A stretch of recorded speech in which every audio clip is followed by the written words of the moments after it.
En esta edición de Efecto Naim, hablamos de la preocupante evolución del terrorismo. La amenaza terrorista internacional se ha fortalecido utilizando a América Latina como zona de reclutamiento. Le revelamos los altos costos del abandono y le quitamos la careta a más de un poderoso hipócrita. Esto y más a continuación.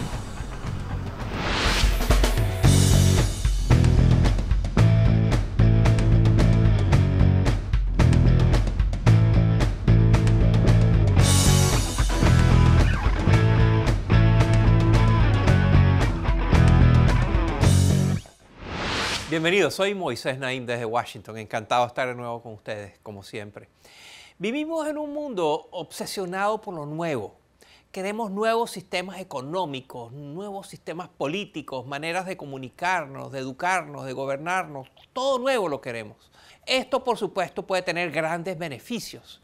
Las nuevas tecnologías, lo nuevo, están revolucionando cada aspecto de nuestras vidas, muchas veces para mejorarlas, esto es progreso. Sin embargo, hay otra actividad mucho más tediosa, pero que es muy importante y tiene un impacto enorme en la vida de todos nosotros. Estoy hablando del mantenimiento. Así es, el mantenimiento. Suena aburrido, ¿verdad?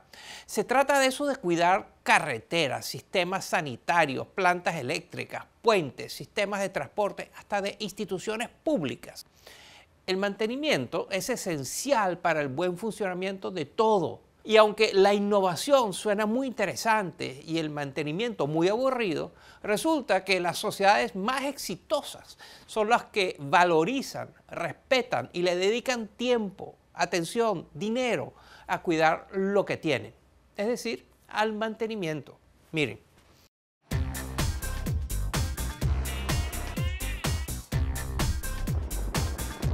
Es un estereotipo muy conocido.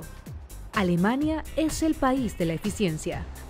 Aquí los trenes llegan a tiempo y autos diseñados por los mejores ingenieros del mundo vuelan en lisas autopistas, libres de hoyos. A toda velocidad cruzan también el famoso puente de Leverkusen sobre el río Rin, una importante arteria que permite el flujo de bienes al corazón industrial de esta gran potencia global. Pero quien observe el tráfico en este puente notará un detalle curioso. Pasan solo automóviles. No se ve ni un solo camión. El motivo es sorprendente, sobre todo en un país con la reputación de Alemania. En 2012 encontraron importantes grietas en la estructura. Por falta de mantenimiento, el puente sencillamente no puede aguantar el peso de las tractomulas. Las industrias alemanas han tenido que optar por vías alternativas para transportar sus productos y asumir los millonarios costos en tiempo perdido y gasolina.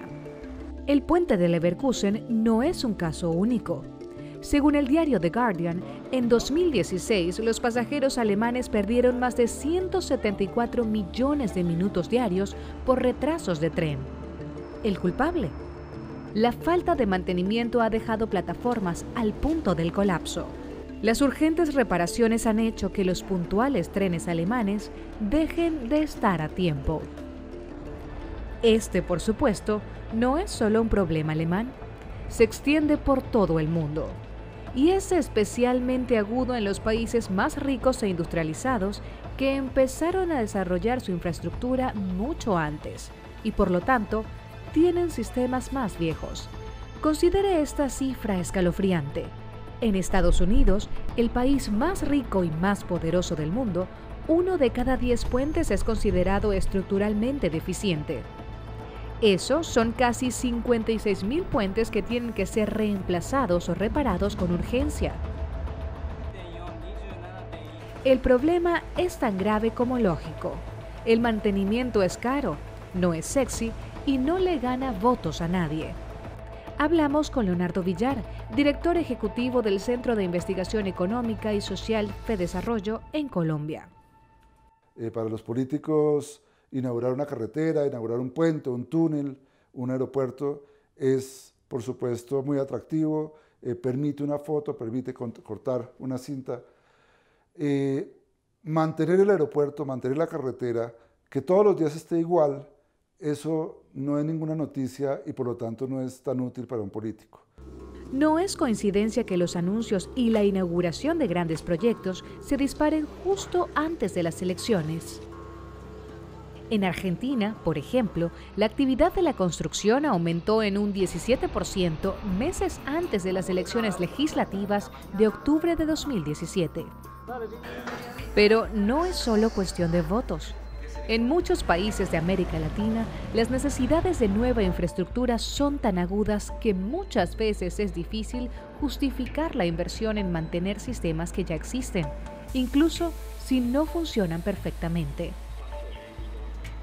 Sin embargo, tarde o temprano, la falta de mantenimiento pasa factura, y cuando los políticos y los ciudadanos se vienen a interesar, suele ser demasiado tarde. Lo explica la experta en infraestructuras Hillary Brown.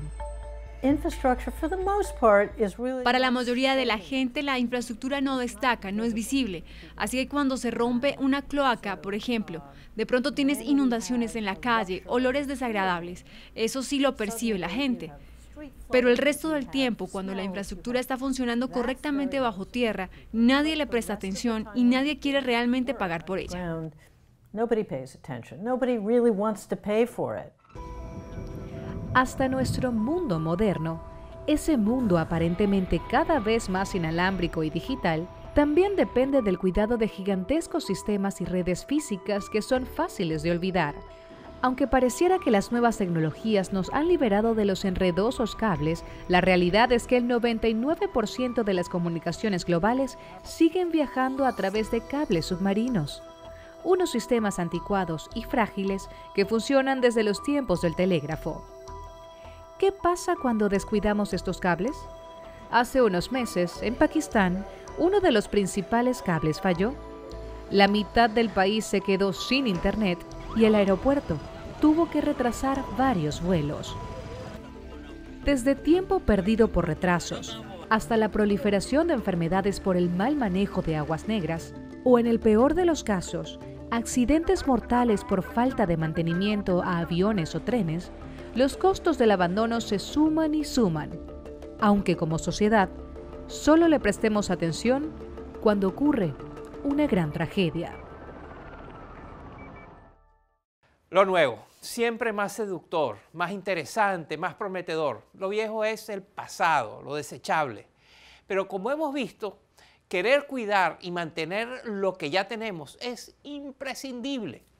Y al regresar de la pausa, vamos a hablar de una amenaza que está en auge y para la cual la humanidad no tiene respuestas eficaces. Estoy hablando de el terrorismo. ¿Cómo está cambiando? ¿Qué hacer al respecto? ¿Qué debemos pensar y cómo debemos pensar sobre el terrorismo? Esas y otras candentes preguntas van a ser contestadas por uno de los más respetados expertos sobre el terrorismo en el mundo. No se vaya, le va a interesar.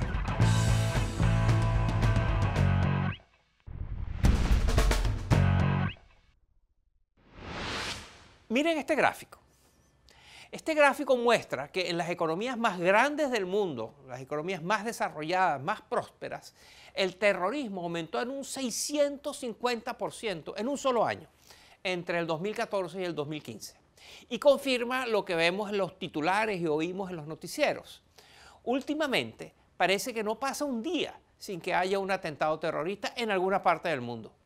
Y también parece que no hay país que se logre salvar de esta amenaza. Está en todas partes. ¿Qué ha cambiado y qué sigue igual? ¿Qué nuevas tendencias sociales, tecnológicas, económicas están haciendo que prolifere el terrorismo? ¿Y qué podemos hacer?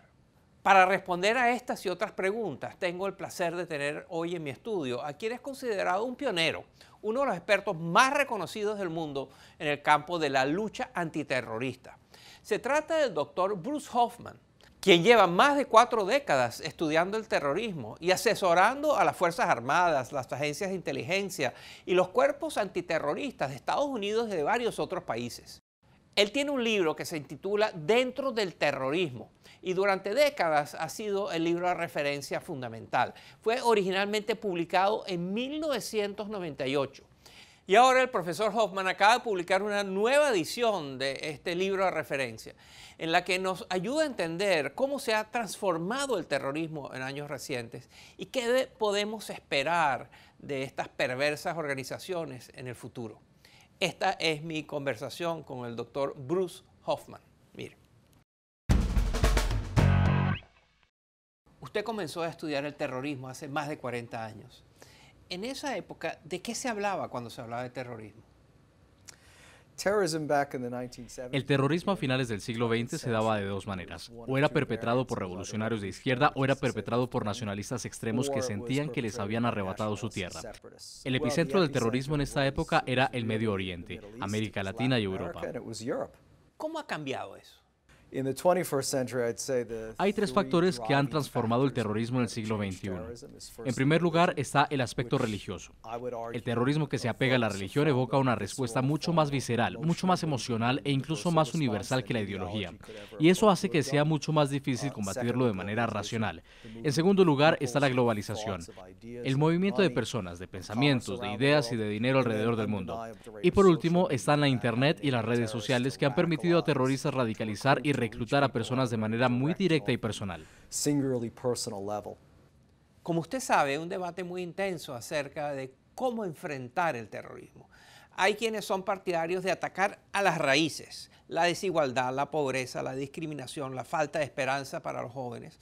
Y hay otra manera de verlo que dice que no, hay que atacar a los que atacan, hay que atacar a los que algunos dicen son los síntomas. ¿Dónde está usted en ese debate? ¿Qué es lo que hay que enfrentar? ¿Las causas o los síntomas? Creo que los gobiernos tienen que hacer ambas cosas. Tienen que quitarle poder a los terroristas para minimizar sus actos violentos. Hay que eliminar los lugares donde florece el terrorismo, las áreas fronterizas y los estados fallidos como Libia, Afganistán e Irak. Pero los gobiernos también deben intervenir para remediar la percepción de injusticia que lleva al terrorismo y que permite que los grupos terroristas se regeneren y atraigan a más personas. No podemos pensar que existe una sola solución al problema. Recientemente hemos visto ataques terroristas que utilizan métodos realmente primitivos, cuchillos, hachas, camiones que tiran contra una multitud para matar la máxima cantidad de gente inocente. Pero al mismo tiempo que hay estos métodos muy primitivos, también hay métodos más sofisticados y más amenazadores. Por ejemplo, el terrorismo con armas biológicas. ¿Por qué no hemos visto más de eso? Creo que los terroristas están utilizando estos métodos primitivos para abrumar a las autoridades. Quieren presionar a sociedades liberales a buscar soluciones no liberales para sus problemas de seguridad, y hay que estar muy atentos a eso. Si aún no hemos visto ataques biológicos es porque hemos logrado controlar a las organizaciones terroristas, pero eso no quiere decir que las hemos derrotado. Y ahora quiero hablar de América Latina y el terrorismo. El terrorismo en América Latina ha bajado, ha disminuido en comparación con lo que era en el pasado y en comparación con otras regiones. ¿A qué se debe eso? En América Latina la principal fuente de terrorismo fue siempre la violencia de revolucionarios de izquierda. Eso por supuesto ha ido cambiando. La democratización y el crecimiento económico de las últimas décadas ha contribuido a traer paz en países como El Salvador o más recientemente Colombia. Y en países como Uruguay, el presidente Mujica, un ex Tupamaro, fue electo presidente. También en Brasil, exrevolucionarios han llegado al poder, por ejemplo. En América Latina hay un debate con respecto a la presencia, la influencia, la importancia de grupos terroristas islámicos y de organizaciones como Hezbollah. Hay quienes dicen que esa es una exageración, que no hay que preocuparse, que no es para tanto. Otros dicen que sí es un problema y que sí hay una presencia importante de grupos yihadis en América Latina. ¿Cuál es la verdad? Históricamente, en América Latina, la mayor parte del terrorismo era doméstico, pero en los años 90 hubo dos incidentes terroristas internacionales muy importantes. En 1992, la Embajada de Israel en Buenos Aires fue bombardeada y 2 años más tarde, un centro comunitario judío también sufrió una explosión. Esto puso en evidencia la presencia de grupos militantes islamistas en la zona fronteriza entre Argentina, Paraguay y Brasil, que por cierto siguen operando allí. Tradicionalmente, el grupo militante Hezbollah también ha operado en esa triple frontera, en Venezuela y en Centroamérica. Y en años más recientes, cientos de latinoamericanos y caribeños, muchos de Trinidad y Tobago, han intentado unirse al Estado Islámico.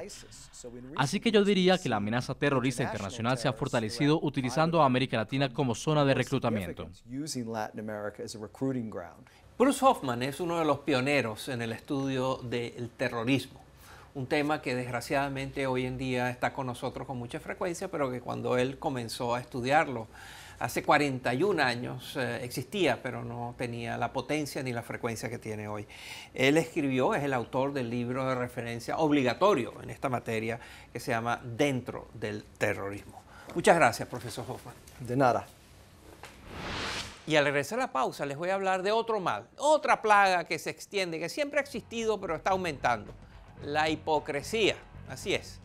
Y vamos a intentarla remediar con una buena dosis de sarcasmo y de buen humor. No se vayan.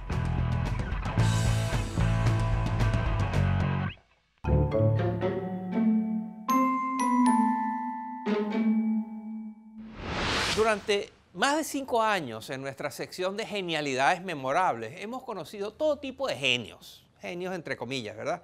Genios machistas, estafadores, descarados, genios mentirosos, genios que parecen vivir en otro planeta. En fin, hemos visto de todo. Pero hoy vamos a enfocarnos en un tipo de genio que parece ser como la mala hierba. Nunca muere, está en todas partes. Estoy hablando de los hipócritas. ¿Cómo sabemos? Hoy la información es más accesible que nunca. Por eso, decir una cosa y hacer otra, comportarse de una manera en público y después en privado diferente, es más difícil. Y a pesar de eso, la hipocresía parece estar pasando por un boom. Está en todas partes, todo el mundo dice una cosa y hace otra. La verdad es que no sé, ni sabemos si hoy hay más hipócritas que antes. Pero sí sabemos que hoy son más fáciles de detectar y de exponer al público. Y eso es lo que vamos a hacer a continuación. Hoy les traemos las hipocresías más memorables de estos tiempos. Miren. La hipocresía se manifiesta de muchas maneras. A veces reluce a través de un país que quiere mostrarse ante el mundo como un líder progresista, mientras que en casa se aferra a un pasado muy lejano. En 2017, Arabia Saudita fue la sede de una conferencia internacional de tecnología. Allí, se convirtió en el primer país en otorgarle la ciudadanía a una robot llamada Sofía. I'm always happy when surrounded by smart people who also happens to be rich and powerful. Sofía no solo puede responder preguntas y coquetear con la audiencia, también parece tener más derechos que todas las mujeres en Arabia Saudita. En este país, una mujer no puede aparecer en público sin cubrir su cabeza. Y antes de tomar decisiones, debe pedir permiso a su guardián, típicamente su esposo o padre. Arabia Saudita puede que otorgue a los robots más derechos que a millones de seres humanos. Pero en 2016, la nación fue seleccionada para formar parte del Consejo de Derechos Humanos de las Naciones Unidas, el mismo organismo dedicado a proteger los derechos humanos de todas las personas, incluyendo, por supuesto, los de las mujeres. Y los sauditas no son los únicos miembros hipócritas. El Consejo de Derechos Humanos está conformado por países con gobiernos autoritarios y represivos, como Egipto, Cuba, Filipinas e incluso Venezuela. La ONU parece ser experta en esto de otorgar honores poco merecidos a Venezuela. En 2013, la Organización de las Naciones Unidas para la Alimentación y la Agricultura, conocida como la FAO, reconoció al país sudamericano. Oiga esto. El mismo gobierno que ha generado una profunda crisis alimentaria fue premiado por su lucha para erradicar el hambre. Esto generó una tormenta de críticas, pero la FAO no se retractó. Fueron más allá y volvieron a reconocer a Venezuela en 2015. Los premios no han cambiado los hechos. La crisis alimentaria sigue empeorando y millones siguen sufriendo en Venezuela. Mientras tanto, el presidente Nicolás Maduro se las ingenia para mantenerse bien alimentado. incluso durante sus largas transmisiones televisivas. Hay entidades que se ven obligadas a rectificar su hipocresía. En octubre de 2017, la Organización Mundial de la Salud nombró al dictador de Zimbabue, Robert Mugabe, como embajador de la buena voluntad. Ese mismo Mugabe que ha sido acusado de destruir el sistema de salud público de su país y de torturar a sus opositores. El escándalo fue de tal magnitud que la organización tuvo que revocarle el honor. Y tan solo semanas después, un golpe militar en Zimbabue también le revocó la presidencia. Hipócritas hay en todos los ámbitos. Antes de 2015, la compañía alemana de automóviles Volkswagen promocionaba sus autos ecológicos con tiernos anuncios como este.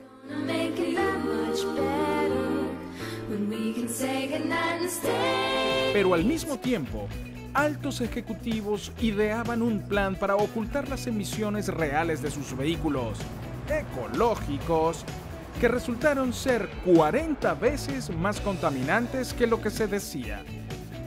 Cuando se dio a conocer la verdad, las ganancias de Volkswagen se esfumaron. Y es que en los negocios, la hipocresía no paga. Y hasta aquí la sección de hipocresías memorables. Por supuesto, contribuya con la lista. Si usted sabe de algún descarado caso de hipocresía, de alguien poderoso que haya dicho o hecho una genialidad memorable que merece estar en nuestra lista, por favor, avísenos usando la cuenta de Twitter del programa o mi cuenta personal, @MoisésNaim. Se nos acabó el tiempo, lamentablemente. Espero que les haya interesado, que lo hayan disfrutado. Como siempre, puede seguirnos a través de nuestras redes sociales. Y si quiere recibir todos los lunes en su correo electrónico lo mejor y lo más reciente de Efecto Naim, por favor, suscríbase a nuestro boletín sin costo alguno a través de nuestra página web. Vaya a efectonaim.com y ahí está todo. Gracias por acompañarnos. Nos vemos la semana entrante.